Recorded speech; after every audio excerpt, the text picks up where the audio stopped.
King का Blanco perfume, flying beast का रोजियर foods, take burner के एनार्क और भुवन बाम का युतियापा। चार अलग क्रिएटर्स, चार अलग इंडस्ट्री, चार अलग ऑडियंसेस, बट इन सब में एक चीज कॉमन है कि आज ये सब फेल हो चुके हैं। हर साल एक क्रिएटर ब्रांड लॉन्च करता है एंड साल खत्म होने तक ब्रांड भी खत्म हो जाता है। और ये कोई कोइंसिडेंस नहीं है। डेटा बताता है कि इंडिया में 60% क्रिएटर ब्रांड्स अपने पहले ही साल में बंद हो जाते हैं। तो सवाल ये है कि आखिर ये ब्रांड्स फेल क्यों हो रहे हैं? और सिर्फ यूट्यूबर्स के ब्रांड नहीं, बड़े बड़े सेलिब्रिटीज के ब्रांड तक फेल हो चुके हैं। चाहे फिर वो नुश बाय अनुष्का शर्मा हो, रॉन्ग बाय विराट कोहली हो, 7 बाय MS धोनी हो, 82 degree east by Deepika Padukone हो एंड सो ऑन। एंड इन सब ब्रांड्स में छोटी मोटी इन्वेस्टमेंट नहीं लगी थी, बट करोड़ों की इन्वेस्टमेंट हुई थी। फुल ऑन मार्केटिंग करी थी इन सेलिब्रिटीज ने, बट फिर भी ये फेल हो गए। मैंने इस वीडियो के लिए 10 से ज्यादा इंडियन सेलिब्रिटीज एंड क्रिएटर के ब्रांड्स को स्टडी किया है। फिर चाहे वो परफ्यूम हो, फैशन हो, ब्यूटी हो, सप्लीमेंट्स हो, इन सारी इंडस्ट्रीज एंड सारे ब्रांड्स को मैंने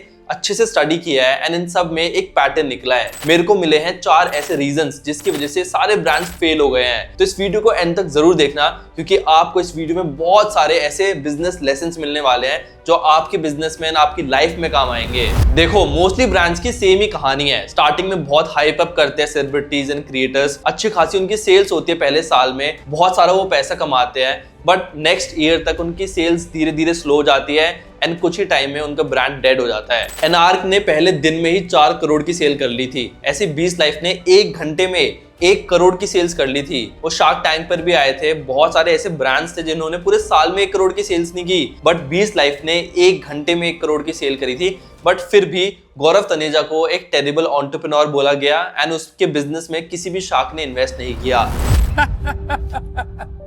You're a good influencer, but terrible entrepreneur so far.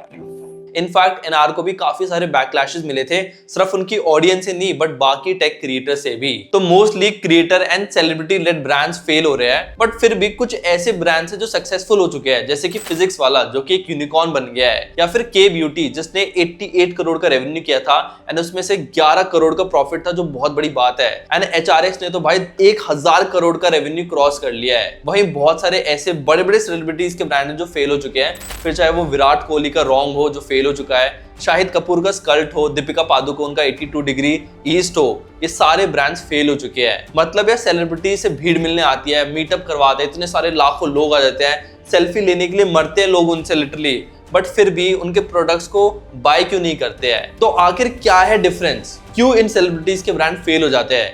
क्यों 80% ब्रांड फेल है एंड 20% ब्रांड प्रॉफिटेबल है? जब लोग सेम है, प्रोडक्ट सेम है, कंट्री सेम है, स्टार्टअप सेम है, तो आखिर क्यों कुछ ब्रांड बुरी तरीके से फेल हो जाते हैं एंड कुछ ब्रांड्स प्रॉफिटेबल हो जाते हैं? इस वीडियो में इन सारे क्वेश्चंस का आंसर आपको मिलेगा।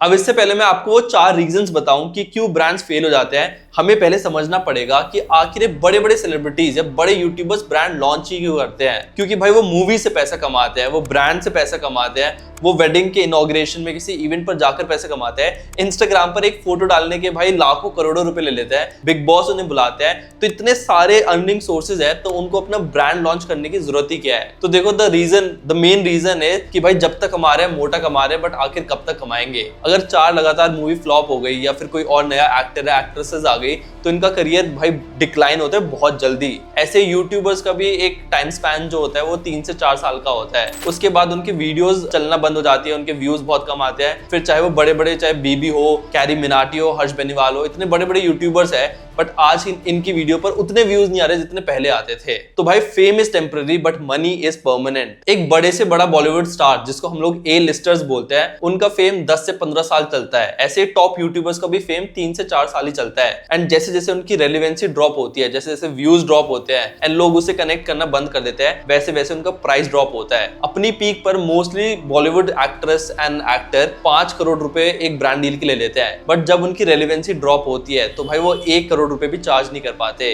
इमरान खान, प्रीति जिंटा, गोविंदा, बिपाशा बासु, ये सारे के सारे लोग आज गायब हो गए हैं। एक टाइम पर ब्रांड इनको 3 से 5 करोड़ रुपए पे करता था, बट आज इनको कोई भी कुछ भी पे नहीं कर रहा है, इनको कोई ब्रांड डील्स नहीं आ रही। इसलिए बहुत सारे सेलिब्रिटीज सोचते हैं कि अपनी खुद की ब्रांड स्टार्ट करते हैं, क्योंकि वहां पर कमाने की कोई भी सीलिंग नहीं है। जैसे कि ऋतिक रोशन को ही देख लो, मुश्किल से 1 साल में एक मूवी आ रही होगी उसकी, बट उसका ब्रांड 1000 करोड़ पार कर चुका है एंड उसमें ऋतिक रोशन का 50% शेयर है, मतलब 5 करोड़ तो अपनी जेब में डाल चुका है। इतने ज्यादा पैसा कोई भी ब्रांड पे नहीं करती एंड वो इतना कम काम करने के बाद भी आज इतने ज्यादा पैसे इसलिए कमा पा रहा है क्योंकि उसका खुद का ब्रांड बहुत सक्सेसफुल है। बाकी इस टॉपिक के बारे में वीडियो के एंड में डिस्कस करूंगा कि ये कुछ ब्रांड जैसे कि HRX, फिजिक्स वाला, K ब्यूटी इतने ज्यादा सक्सेसफुल क्यों हैं एंड मोस्टली ब्रांड्स फेल क्यों हो रहे हैं। बट सबसे पहले डिस्कस करते हैं वो 4 रीजंस कि 80% ब्रांड्स अपने पहले साल में फेल क्यों जाते हैं। तो देखो, सबसे पहला रीजन है audience is not equal to customers. तो मैं आपको कुछ नंबर से समझाता हूं। सपोज आपकी 1 करोड़ की फॉलोइंग है, मतलब इतने ज्यादा 1 करोड़ फॉलोअर्स है आपके,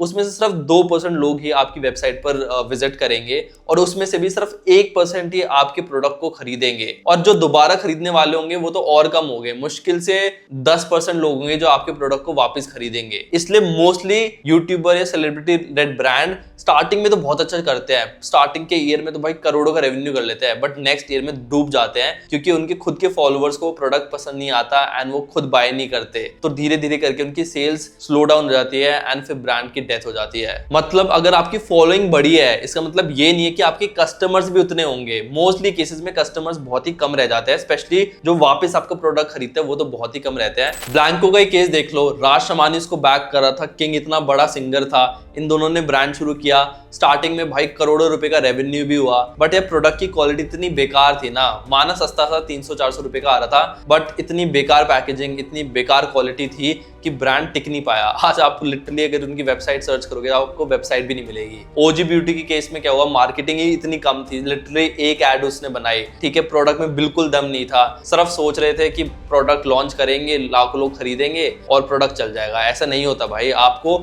बार बार उस प्रोडक्ट पे काम करना पड़ता है, बार बार उस पे पूरा डेडिकेशन देनी पड़ती है। बट ओजी ब्यूटी भी भाई कुछ ही महीनों में बंद हो गया क्योंकि प्रोडक्ट की क्वालिटी बहुत बेकार थी, रिपीट कस्टमर आए नहीं, लोगों ने वापस खरीदा नहीं, तो ब्रांड बंद करना पड़ गया। और सबसे बड़ी बात यह है कि एक ब्रांड जिसका कोई भी फेस नहीं है, उसका प्रोडक्ट अगर खराब हो ना तो लोग सोचते हैं ठीक है यार ब्रांड खराब है, ये है। बट अगर एक सेलिब्रिटी या एक यूट्यूबर का ब्रांड खराब हो ना तो लोग उस यूट्यूबर को गाली देते हैं कि भाई तेरा ब्रांड अच्छा नहीं है, और उससे कहीं ना कहीं हेट करने लग जाते हैं कि भाई मैंने 400 रुपए दिए थे और तूने इतना बेकार प्रोडक्ट दिया। तो उस सेलिब्रिटी या उस यूट्यूबर की भी इमेज पे बहुत बड़ा लॉस आता है जब उसका प्रोडक्ट अच्छा नहीं होता। जबकि एक रेगुलर ब्रांड के केस में ऐसा कुछ नहीं होता, उनको इतनी हेट नहीं मिलती जितना एक सेलिब्रिटी और यूट्यूबर के ब्रांड को मिलती है। सेकंड रीजन है प्राइसिंग विदाउट वैल्यू। ज़ायरो और फोकस ऐसे ब्रांड्स है ना जिनकी प्राइसिंग तो एकदम प्रीमियम थी और क्वालिटी एकदम थर्ड क्लास। मतलब कि करण औजला का ब्रांड है, इसका मतलब ये थोड़ी ना कि हम लोग खरीद लेंगे। मतलब कंज्यूमर वैल्यू पहले देखता है कि भाई अगर मैं इतने पैसे दे रहा हूँ तो मेरे को कितनी वैल्यू मिल रही है, बाकी कॉम्पिटिटर्स कौन है। अब ज़ायरो के एग्जाम्पल में देख लो, उनका कॉम्पिटिटर कौन था, लाहौरी जीरा हो गया। सपोज लाहौरी जीरा 10 रुपए का मिलता है भाई और ज़ायरो 60 रुपए का, मतलब 6 गुना ज्यादा महंगा,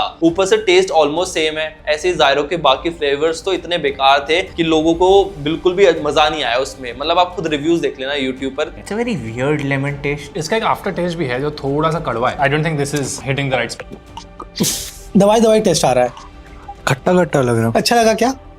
इतने बेकार टेस्ट था, ऊपर से एक्सपेंसिव भी था, मतलब हर एक ब्रांड से 5 से 10 रुपए ज्यादा एक्सपेंसिव और टेस्ट भी बेकार। इसलिए ब्रांड का फेल होना तो ऑलमोस्ट पक्का है। बाकी इस पे मैंने डिटेल वीडियो भी बनाई है, आप यहाँ पर जाकर चेकआउट कर सकते हो। ऐसे ही फोकस का एग्जांपल ले लो, मुश्किल से 1 साल भी नहीं चल पाया यार, इतनी ज्यादा प्रीमियम प्राइसिंग थी उसकी और एकदम प्राइम की कॉपी थी। मतलब जहां इंडिया में मोस्टली बॉटल्स कोल्ड ड्रिंक वगैरह की 30-40 रुपए में आ जाती है, ये लोग 100 रुपए की बॉटल्स बेच रहे थे। तो भाई कहां से चलना था। और प्राइम को तुम कॉपी तो कर लोगे, बट इंडियन मार्केट तो एकदम डिफरेंट है ना, यहाँ पर तुम इतनी महंगी बॉटल्स नहीं बेच सकते। और प्राइम वाला तो यार बहुत वॉलमार्ट पे भी गया था, ऑफलाइन स्टोर्स में भी उन्होंने अपना प्रोडक्ट को डाला था, बट जो फोकस था वो सिर्फ ऑनलाइन था। इंस्टाग्राम की हाइप से आपका प्रोडक्ट नहीं बिकता, ठीक है। ऊपर से आप बिल्कुल भी मार्केट नहीं देख रहे हो, आपको लग रहा है मेरे नाम से सब कुछ चल जाएगा, तो ऐसा नहीं होता। एंड इनको मुंह की खानी पड़ी क्योंकि इतना ज्यादा ओवर कॉन्फिडेंस था इनके अंदर। थर्ड रीजन है ट्रस्ट ब्रेकडाउन, और इसमें आपके ब्रांड्स आते हैं Anarc by Tech Burner, Armour by Mythpat, Nush by Anushka Sharma. इन्होंने जब अपनी मार्केटिंग की ना, जैसे एनार्क का एग्जांपल ले लेता हूँ, बाकी सारे ब्रांड्स के लिए भी सेम है, इन्होंने मार्केटिंग की, भाई हमने सालों लगाए हैं, डिजाइन बनाया है, लंदन से लोग लेके आए हैं, ऐसा डिजाइन बनाया, नेक्स्ट लेवल डिजाइन बनाया, आप पागल हो जाओगे, ये है वो है, ये है वो है, फुल ऑन हाइप करी।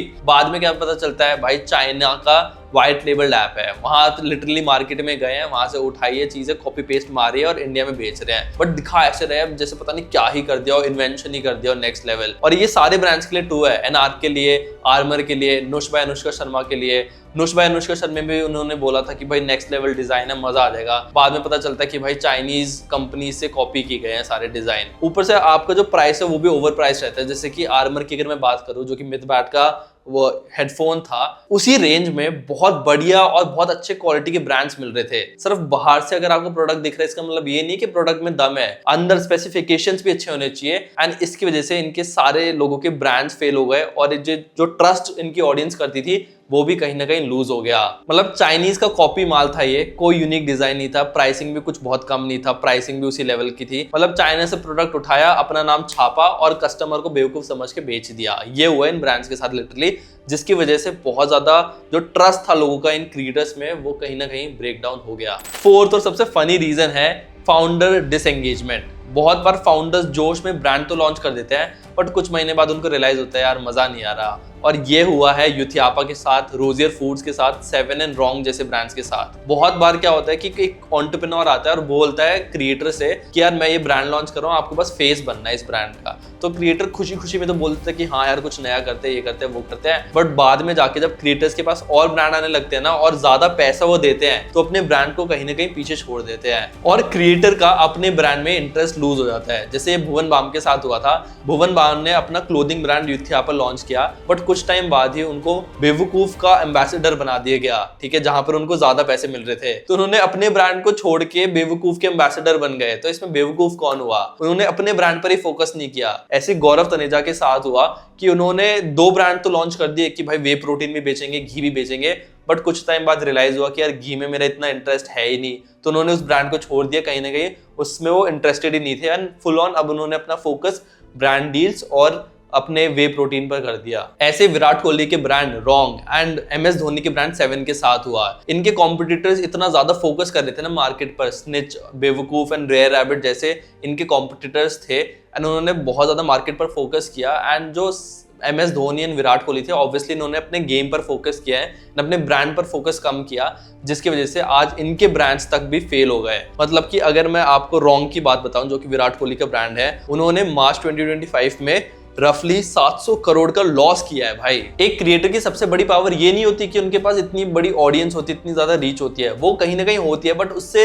ज्यादा इंपॉर्टेंट चीज होती है फीडबैक लूप। मतलब कि आपने प्रोडक्ट लॉन्च किया, कस्टमर्स ने कुछ बोले कि ये चेंजेस करो, ये चीज मेरे को बेटर लग रही है, ये चीज बेकार लग रही है, उनकी बात सुनी, अपने प्रोडक्ट पर फिर काम किया, फिर उनकी बात सुनी, फिर प्रोडक्ट पे काम किया, धीरे धीरे अपने प्रोडक्ट को बेटर किया। ये होती है एक असली क्रिएटर की पावर। बट हमारे यहाँ पर क्या है कि भाई किसकी क्या सुननी, अपना ब्रांड लेके आओ, चाइनीज लेके आओ, इधर उधर से ब्रांड लेके आओ, अपना नाम छापो और चेप दो लोगों को, लोग तो पागल है, ले लेंगे। बल्कि अगर आप फॉरेन में देखो, जैसे कि अगर आप प्राइम की बात करो या फिर मिस्टर बीस्ट की ब्रांड की भी बात करो, तो उन्होंने बार बार अपनी पैकेजिंग चेंज करी है, उन्होंने बार बार नए फ्लेवर्स लेके आए हैं, लोगों की बात सुनी है, ये नहीं सिर्फ चेप के बेच दिया जो कि इंडिया में हो रहा है। एंड इसलिए मोस्टली जो फॉरेनर्स ब्रांड शुरू करते हैं वो चलते हैं एंड इंडियन कहीं ना कहीं सोचते हैं कि भाई चेप देते हैं लोगों को और बाकी ब्रांड्स को भी करना शुरू कर देते हैं एंड कहीं ना कहीं उनका ब्रांड फेल हो जाता है। अब बात करते हैं उन ब्रांड्स की जो एक्चुअल में बहुत ही अच्छा कर रहे हैं, जैसे कि HRX, के ब्यूटी, फिजिक्स वाला। सबसे पहली चीज, इन्होंने अपनी इमेज के हिसाब से ब्रांड को चूज किया है। जैसे ऋतिक रोशन हमेशा से फिटनेस में आता है, ठीक है,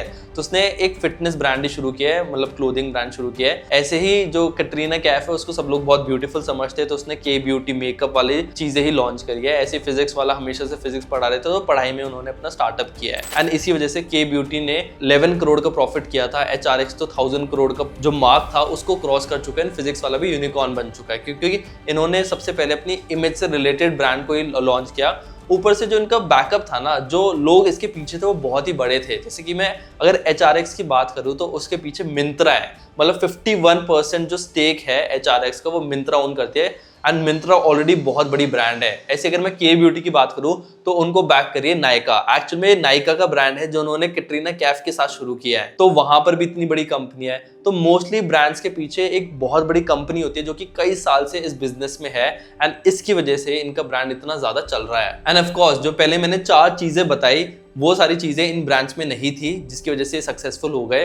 ऊपर से यार जो HRX टाइप ब्रांड है या फिर के ब्यूटी जैसे ब्रांड है, भाई ये लिटरली खुद अपने प्रोडक्ट्स को यूज करते हैं। मतलब आप ऋतिक रोशन की कोई भी वीडियो देख लो यूट्यूब पर, वो आपको हमेशा अपने HRX ब्रांड का क्लोथिंग पहने हुए दिखेंगे। तो ये लोग अपने खुद के ब्रांड को इतना ज्यादा यूज करते हैं, प्राइसिंग अच्छी है, क्वालिटी अच्छी है, जिसकी वजह से इनका ब्रांड इतना ज्यादा चल रहा है। बट मैं आपको एक सीक्रेट बताऊं, मैंने आपको बताया कि 60 to 80% ब्रांड फेल हो जाते हैं, बट ब्रांड फेल हो जाते हैं जो क्रिएटर, यूट्यूबर, सेलिब्रिटीज होते हैं, वो उससे फिर भी करोड़ों रुपए कमा लेते हैं। अब कैसे कमा लेते हैं उसके लिए आप मेरी ये वाली वीडियो देख सकते हो, जिसमें मैंने बताया है कि कैसे हर्ष, उसका ब्रांड फेल हो जाएगा बट उसके बाद भी वो उससे कई करोड़ रुपए कमा लेगा। इस वीडियो को आप देख सकते हो अगर आपको जानना है कि कैसे सेलिब्रिटीज या फिर क्रिएटर्स अपने फेल्ड ब्रांड से करोड़ों रुपए कमाते हैं। बाकी ऐसे कंटेंट के लिए आप मेरे चैनल को सब्सक्राइब कर सकते हो। अगर आपको वीडियो अच्छी लगी तो लाइक करना मत भूलना, एंड आप मेरे को कमेंट सेक्शन में जरूर बताना कि मैं नेक्स्ट किसके ऊपर वीडियो बनाऊं। I will see you guys in the next video. Okay, thank you, bye.